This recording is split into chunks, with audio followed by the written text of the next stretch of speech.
Here's the real reason saying I'll figure it out later and later never comes. Well, let me begin with a question. And I want you to answer it as honestly as you can, like dig deep, take a real look inside. How long have you been telling yourself you will figure out what's next later? Now, how long have you been thinking about it? Not how long have you been aware that something needs to change. How long have you been specifically deferring the actual work of figuring it out to some future version of yourself who has more time, you'll have more clarity later, you'll have more courage later. See, for most people I work with, the honest answer is somewhere between 2 and 7 years. 2 and 7 years of not knowing and not doing. So today I want to talk about why. Because it's not laziness and it's not that you don't care. It's not that later never comes because you're not ready. Later never comes because of something specific that's happening inside of you that nobody has named for you yet. Here's what's actually happening. When you move toward the question of what's next, when you actually sit down to think about it, or someone asks you directly, or you find yourself alone with the question, something shifts in your nervous system.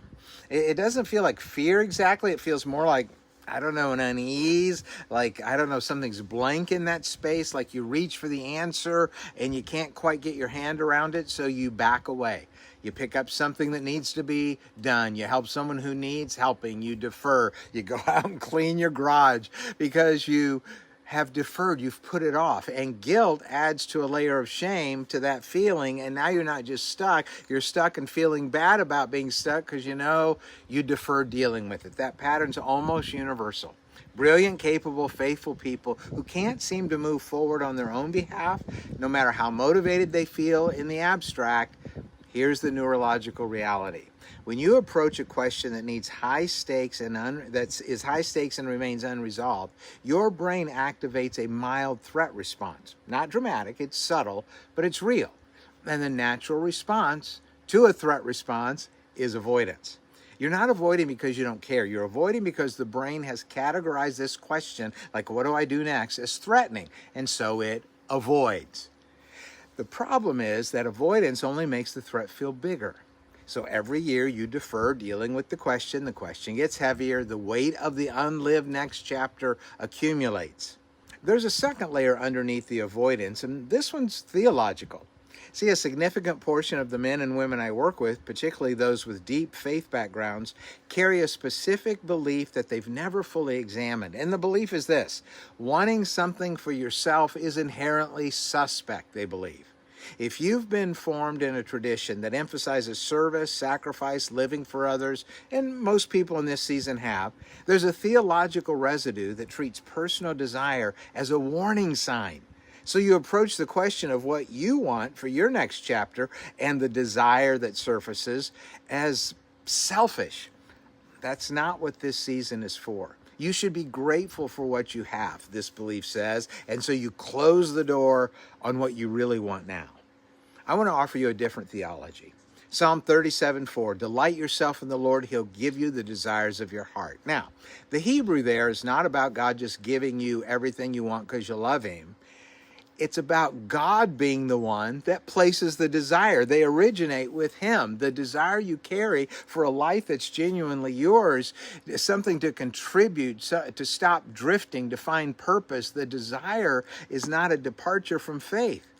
It's an invitation from the one who placed it there. That desire originated with Him. Remember the story of the servant who buried his talent in the ground out of fear, out of caution, to avoid the risk of loss? He wasn't praised by his master. His master wanted him to expand. And your desire for more is not ingratitude. It's a response to the gift of your years that are still ahead. Let me tell you about a woman I'll call Diane, 58 years old. Her youngest had just left for college. She was a licensed therapist, 25 years, private practice, excellent at her work, and she was quietly exhausted in a way that she really couldn't explain to anybody. I mean, certainly life was changing. It was a new season for her. She came to her coach, not in crisis. She's functioning fine, doing her job. She just knew with a clarity she couldn't ignore anymore, something was off. She'd been telling herself for 3 years that she'd figure it out when the kids were out of the house. Now they were, and she hadn't figured it out. She did the work.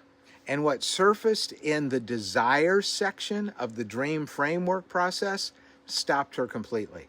She had always wanted to write, not self-help, fiction.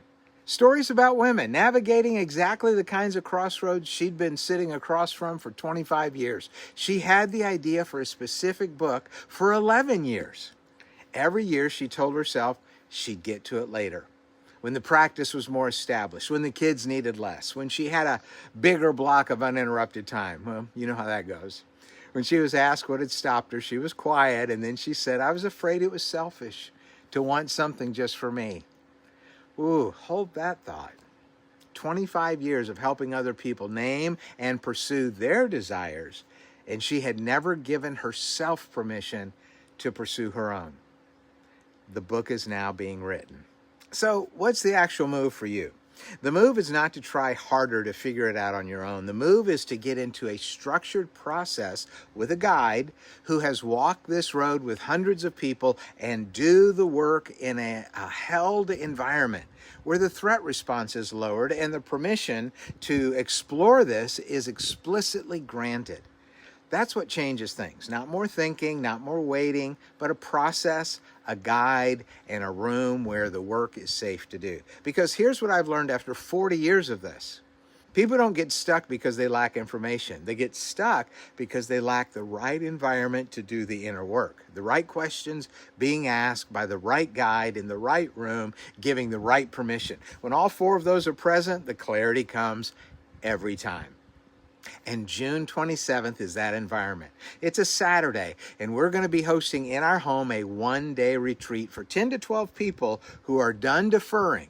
One full day of the most important inner work in this season of your life. By 2:30 that afternoon, you will leave with a written dream design, a template for the next chapter that aligns with who you actually are.